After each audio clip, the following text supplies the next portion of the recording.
صلی اللہ علیہ وسلم، ان کی امت میں ہمیں بجا طور پر امت کے ہونے پر فخر ہے۔ ہر لمحے، ہر موڑ پر، ہر موقع پر ہمیں اس بات کا لحاظ رکھنا چاہیے، ہمیں اس بات پر دھیان دینا چاہیے کہ آپ علیہ الصلوۃ والسلام کی تعلیمات کیا ہیں، آپ کا سنت طریقہ کیا ہے، آپ علیہ الصلوۃ والسلام نے کیسے ہمیں محرم کو اور یوم عاشورہ کو منانے کا حکم دیا ہے۔ اس کا لحاظ ہمیں ہر موقع پر ہونا چاہیے، ہر مہینے میں اور ہر موقع پر، چاہے وہ عید ہو، چاہے بقرعید ہو، چاہے محرم ہو، چاہے رمضان ہو، چاہے کوئی اور موقع، ہر موقع پر اس کا لحاظ ہمیں کرنا چاہیے۔ دیکھیں اللہ کے رسول صلی اللہ علیہ وسلم کی امتی، ہم آپ کو اس بات کا لحاظ نہیں کریں گے، ہم سنت کو تلاش نہیں کریں گے، ہم آپ کی تعلیمات کو تلاش کر کے اس پر عمل نہیں کریں گے، تو کون آئے گا آپ کو کرنے کے لیے؟ اس لیے ہر موقع پر ہمیں اس کا لحاظ ہونا چاہیے، اور ہر عمل کے اندر اس بات کو تلاش کرنا چاہیے کہ یہ ہمارا عمل اللہ کے رسول صلی اللہ علیہ وسلم کی حیات طیبہ سے، آپ کے ارشادات سے، آپ کے اقوال سے ملتا ہے کہ نہیں ملتا ہے؟ ہر عمل کے اندر جیسے نسب ہے نا، ہم اور آپ کو سمجھتے ہیں اچھی طریقے پر، اگر کوئی شخص ایسا ہے کہ جس کے باپ کا اور دادا کا اور دادا کا اور اسی طریقے سے اوپر تک سلسلہ ملتا چلا گیا کہ یہ فلاں کا بیٹا ہے، وہ فلاں کے بیٹے تھے، وہ فلاں کے بیٹے تھے، تو ہم کہتے ہیں بہت اچھا نسب ہے،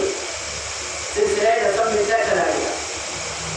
جس طریقے پر نسب کے معاملے میں یہ بات ہے کہ وہ اچھا نسب ہوتا ہے جس کا سلسلہ چلتا چلا جائے اوپر تک، کہیں بیچ میں کٹا ہوا اور ٹوٹا ہوا نہ ہو۔ یہی حال بزرگوں اعمال کا بھی ہے، یہی حال اعمال کا بھی ہے۔ ہر عمل کے اندر یہ دیکھنا پڑے گا کہ یہ ہمارا عمل اللہ کے رسول صلی اللہ علیہ وسلم تک پہنچ رہا ہے کہ نہیں۔ آپ علیہ السلام نے اس کو کیا ہے، صحابہ کو اس کی تعلیم دی ہے، صحابہ نے اس کو سیکھا ہے، صحابہ نے دوسروں کو سکھایا ہے کہ نہیں۔ اگر یہ عمل ہمارا وہاں تک پہنچ رہا ہو تب تو وہ عمل ٹھیک ہوگا، سنت ہوگا، شریعت کے مطابق ہوگا، اللہ تبارک و تعالیٰ کی بارگاہ میں قابل قبول ہوگا، اور اللہ تبارک و تعالیٰ اس پر اجر و ثواب عطا ہوگا۔ اور بھائی اگر کوئی عمل ہمارا ایسا ہے جو اللہ کے رسول صلی اللہ علیہ وسلم تک نہیں پہنچتا ہے، درمیان میں سلسلہ ٹوٹ جاتا ہے، 10-20 سال 100-200 4 سال تک چلتا ہے، اس کے بعد آگے کوئی بھی اس کا سراغ نہیں ملتا، تو پھر اس کا مطلب یہ ہے کہ وہ اللہ کے نبی صلی اللہ علیہ وسلم سے وہ عمل ثابت نہیں ہے، وہ کہیں گڑبڑ ہے۔ اور ظاہر سی بات ہے جو عمل اللہ کے نبی صلی اللہ علیہ وسلم سے ثابت نہیں ہوگا، آپ کے ارشادات، آپ کی تعلیمات اور آپ کی سنت کے مطابق نہیں ہوگا، وہ اللہ تبارک و تعالیٰ کی بارگاہ میں قابل قبول بھی نہیں ہوگا، اور اسی طریقے پر اس پر کوئی اجر و ثواب بھی نہیں ملے گا۔ اس لیے ہر عمل کے اندر ہمیں اس کا لحاظ رکھنا ہوگا، اور اگر ہم نے اس کا لحاظ رکھ لیا ہر عمل کے اندر تو پھر فائدہ کیا ہوگا نظر گنوا لیں۔ اگر ہم نے ہر موقع پر اس کا لحاظ رکھا، ہر عمل کے اندر اس کا خیال رکھا، اس کی تحقیق کی، تو فائدہ یہ ہوگا کہ ہمارا ہر عمل عبادت بن جائے،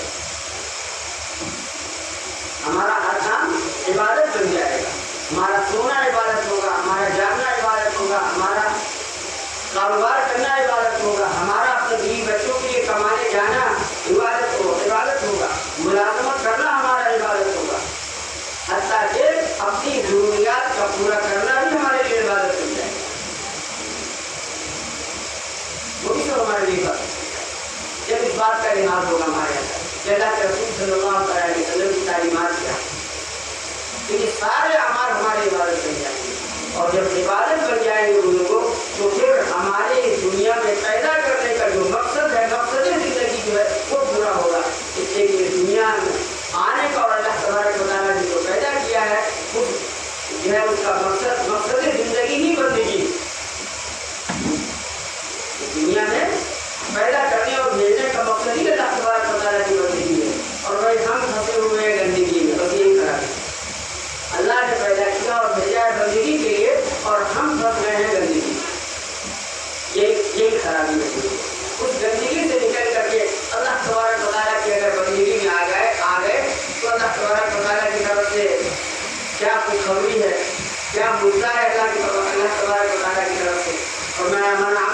زواج من ذکر و انثى وهو مؤمن.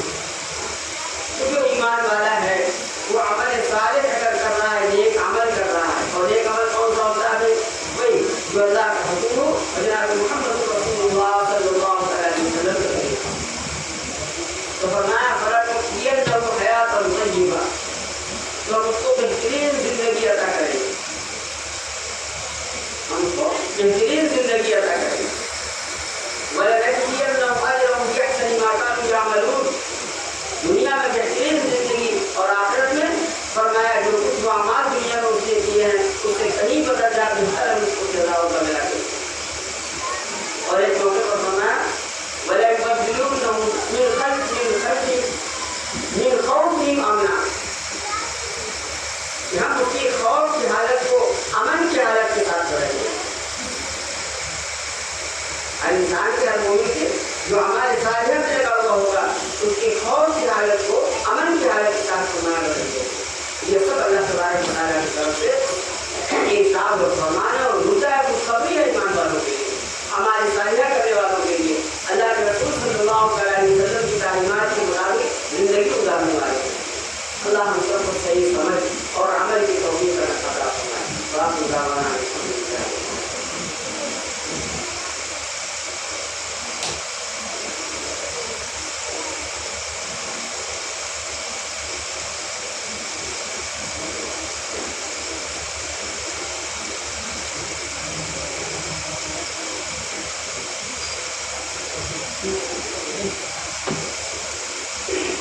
السلام علیکم ورحمۃ اللہ وبرکاتہ.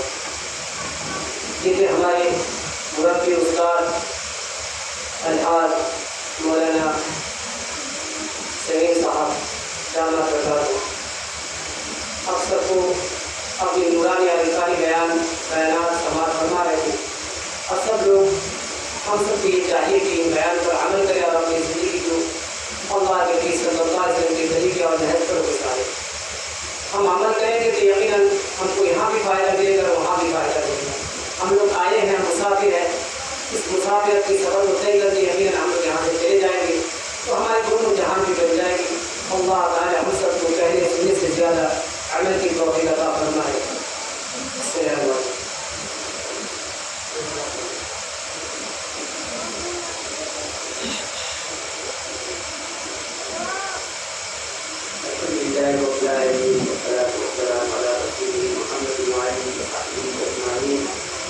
ربنا ظلمنا انفسنا وان لم تغفر لنا وترحمنا لنكونن من الخاسرين. ربنا افرغ علينا